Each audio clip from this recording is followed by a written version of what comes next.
के खून में।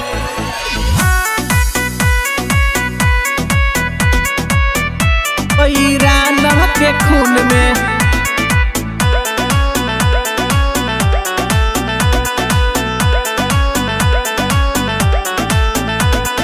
चढ़ल जानी तभार हो गइल, सहे के हद सब पार हो गइल। दाना ऐसे देवेला जैसे ऊन में। गर्मी होकेला बड़ी रानी कोई रान के खून में।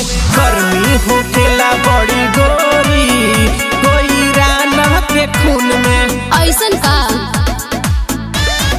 ए सुना कि कुशवाहा जी के चलती बा पूरा जिला जवार में, कि कुशवाहा जी के चलती बा पूरा यूपी बिहार में। आ इतना मजा कहीं ना मिली है बबी, कि इतना मजा कहीं ना मिली है बबी जवार मजा मिली है कुशवाहा फतार में।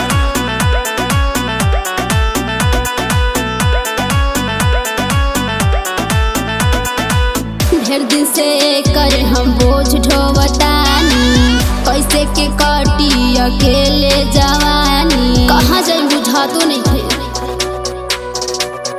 काहे खातिर घूमेलू तू दोसर दरवाजा। ठीक भरा लेला जाना महतो से माजा। अच्छा उहे मजा मिली जे लहसुन में। गर्मी होला बड़ा रानी कोई रान के खून में। गर्मी होखेला बड़ी रानी कोई रान के खून में। रान के खून में। ए सुना, जितना गर्मी होला जून में ओकरा से कई गुना ज्यादा गर्मी होला कोयरान के खून में, बुझाइल? अच्छा ऐसन बात बका।